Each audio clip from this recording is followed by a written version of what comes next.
I'm Ken Fjord. Last year, I wrote a book for my son entitled The Graysonian Ethic, Lessons for My Unborn Son, in the months before he was born. Once he was born, I published the book on Amazon. He's now a happy bouncing baby, and I've decided to release the audiobook version for free on YouTube. Grit your teeth. The world is not friendly. The world is not nice.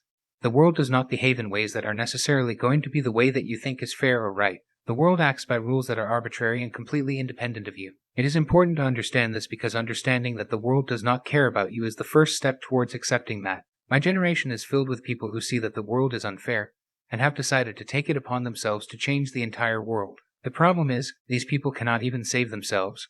Forget about the world. That being the case, a lot of these people end up wallowing in uselessness. They are an embarrassment to the causes that they speak out for, because by attaching themselves to those causes end up looking like they are only cared about by useless people. The things that are worth doing are hard. You end up having to put a lot of work in, and usually for a very long time, and along the way it does not feel like it is going to be worth it in the end because you are putting so much sacrifice into something. The changes are so incremental that in the moment you do not even notice them. However, at some point you do hit that point where you wake up and realize that you really accomplished something. That is my message for you. It is very important to have grit and to stick to things that are hard if they are the right things to do. There have been studies done that try to predict the success of people in life, and the single best determinant of success is grit. But things worth doing usually are not easy. Building relationships, building careers, raising a child, building a home. Anybody who tells you that there is a shortcut is probably lying. The only way that you can end up with a 20-year marriage is to spend 20 years. The only way to get 20 years experience in a job is to do the job for 20 years. From birth to 20 years old is to spend 20 years. 20 years is a really long time. 10 years is a really long time. When you are doing something for that long, it is not all going to be sunshine and rainbows. There are going to be days, weeks and months that are not very good.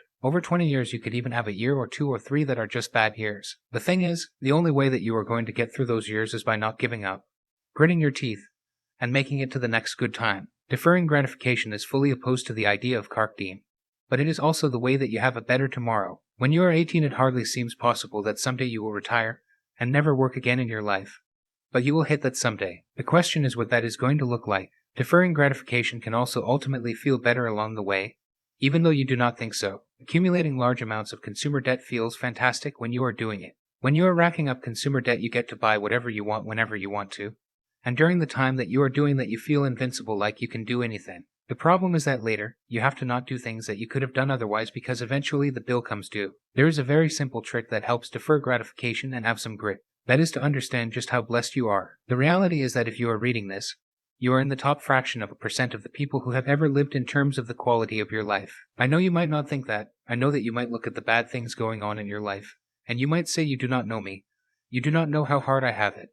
But the fact is, the fact that you can read this, the fact that you have a device capable of displaying this, in the past a device like the one that you have right now would have caused world wars, and you just have it. It lets you do so many things basically for free that people had to work extremely hard to do in the past. You can communicate with others basically for free. You can get entertainment basically for free. You can navigate the world basically for free. You can find out about opportunities basically for free. How incredible is that? In the past, knowledge was something constrained to certain classes of people. Knowledge of the skilled trades was limited to those who had apprenticed under the guild. Knowledge of spirituality was limited to the priest class. And even though individuals who were not part of this class might be able to hold a Bible, they could not read it since all of the Bibles were in Latin. They weren't in Latin because Latin was somehow a meaningful aspect of the religion. If you think about it, that idea is kind of ridiculous. Most of the Bible is about how terrible Rome is, and most Bibles ended up printed in the language of Rome. There are historical reasons for that, but the big reason is to keep knowledge out of your hands. You should realize how blessed you are. Even when I was a kid, you would have to go to the library to learn about things, and if you ever read a book on most things, you were definitely not going to become an expert on that thing based on the books in the library. Those books very often made massive assumptions as to your existing level of knowledge on a subject. And so even if you have the book in your hands, that did not mean that you had the ability to learn. Today, there are videos on almost any subject specifically intended to make those things accessible to any person. You can learn about smithing, you can learn about how to build a forge, you can learn about psychology, you can learn how to dance.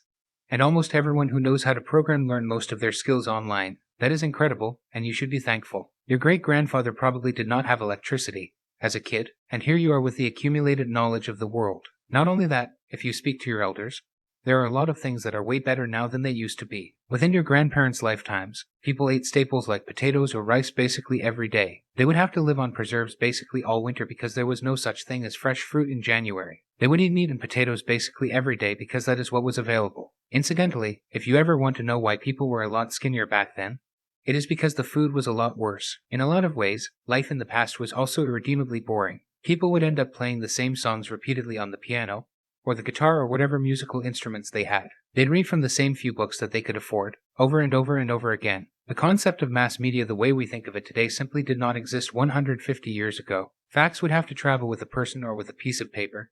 You could not get minutes-old video of the most exciting things going on in the world at that moment every single day 24 hours a day. You definitely could not get thousands of commentators reporting on those facts and coming up with their own spin or analysis every single day. The whole concept of a 24-hour mass media was even fairly alien in the early 80s. Yes, television did exist, but a lot of people will tell you about watching the national anthem when all the TV stations went off the air. It happened every single night, and that was within my lifetime. I remember sitting there watching the color pattern in the middle of the night wishing that the TV stations would kick back in. As much as we do not recognize it, the level of wealth of even the poorest person is absurd compared to the past. A poor person not only has a place to live, but very likely a television, maybe even cable TV, often a smartphone, and food is so plentiful for the poor that it is considered a problem that they eat too much and get fat. If you were to go back 150 years and tell the people of that year that the poor people were eating so much that they were getting too fat to work, they would laugh forever. One reason that people do get fat is genetic. When something is happening genetically, often you need to take a closer look because there is usually a reason.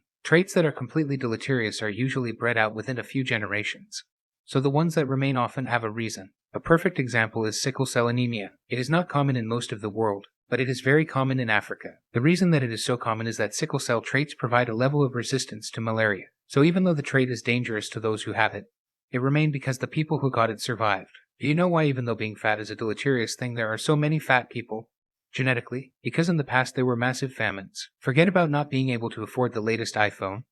People could not scrounge together enough food to live. For most of human history the poorest and sometimes even the richest could not get enough to eat, and they would die of starvation. In many ways, the hardships that humanity has had to face are written into our bodies through evolution. On the topic of things that would have killed the rich in the past 100 years have been beyond revolutionary in the field of medicine. If anyone tells you about how things were in 1800, just tell them to shut up because it is not the same thing as we have today. Back then, you would go to the hospital to die. Today, you go there to live. Things that were likely lethal diseases such as wasting illnesses are today one round of antibiotics away from being eradicated. Many of the worst illnesses in history are something you are already immune to because of vaccines. It is incredible, and every year things get better. Human beings face something called the hedonic treadmill. This is basically the idea that as we improve our lives, it does not make us happier in a linear way. It does not matter what time in history you are in. Look around you and I'm sure you will see people who are living some of the best lives in the history of mankind.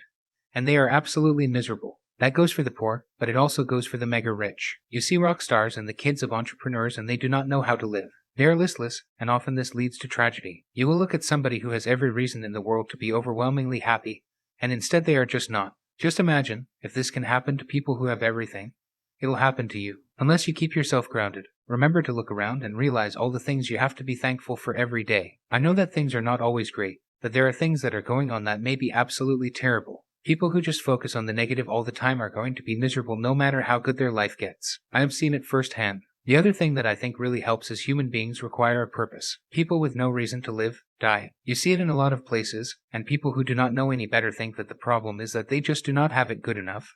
But for most of history life has sucked.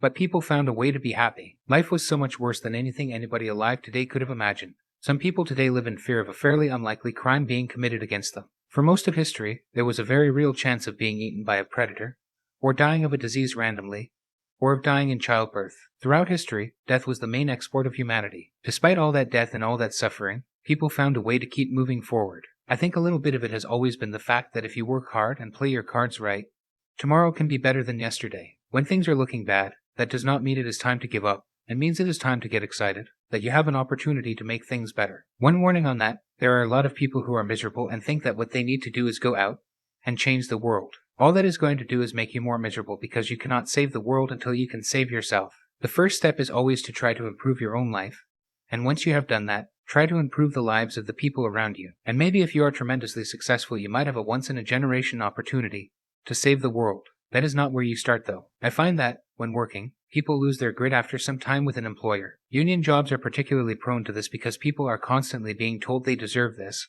or they are entitled to that. Stop thinking about yourself as someone with entitlements and start thinking of yourself as an independent contractor even when you are employed full-time. You should always be looking for the best customer, and if you think your current customer is not doing it for you, then try to find a better one. If you cannot find one, then be happy that you have got the best deal in town, rather than complaining about all the things you do not have. Another thing to keep in mind is that everything is a trade-off. People all want to be the CEO. Well, let me tell you, most people might want to be CEO for a week, or a month, maybe even a year.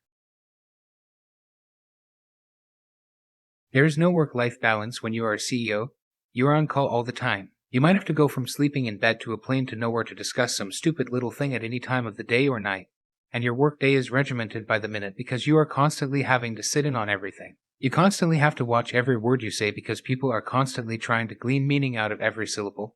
And people will get incredibly upset at anything you say regardless. There is always going to be a large contingent of people who hate you. There is always going to be a large contingent of people in the population that are trying to find a way to use you as an excuse for a massive lawsuit.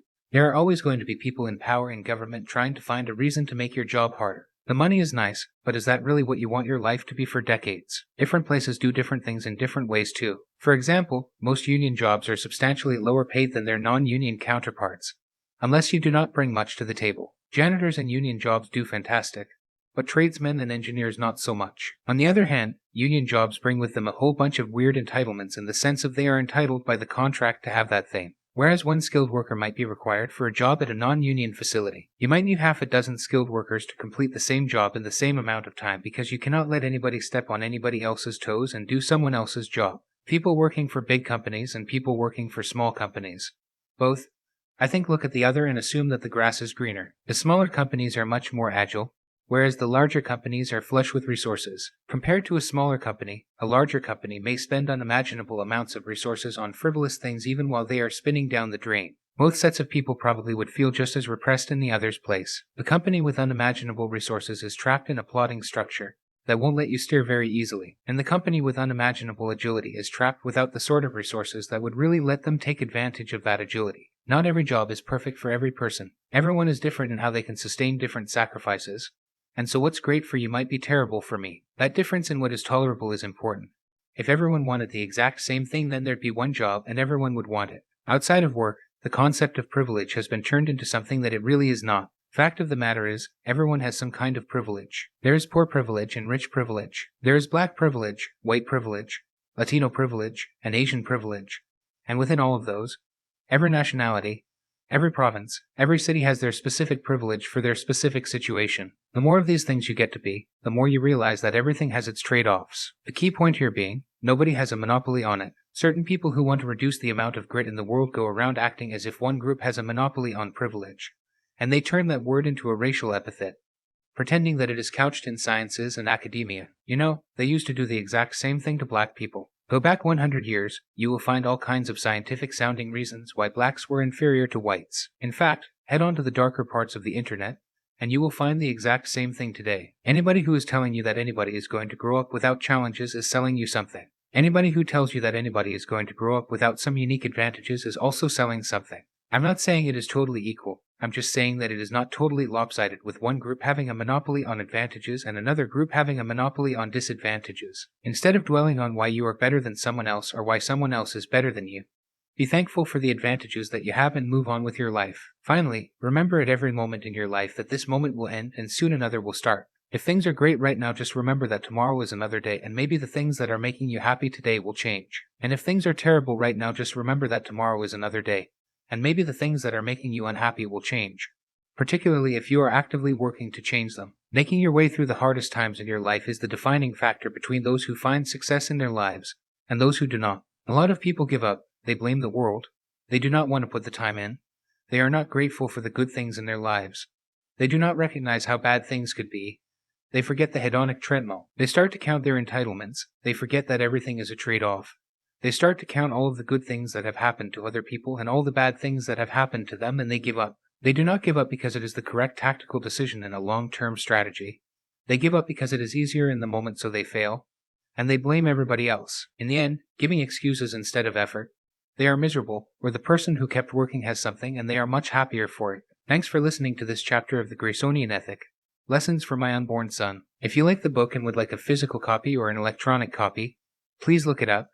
It's available on Amazon around the world. Barring that, please like and share with others. I'll be releasing one chapter every week, so if it hasn't been completely released. If you're interested in hearing more, you can subscribe to see when I post additional chapters.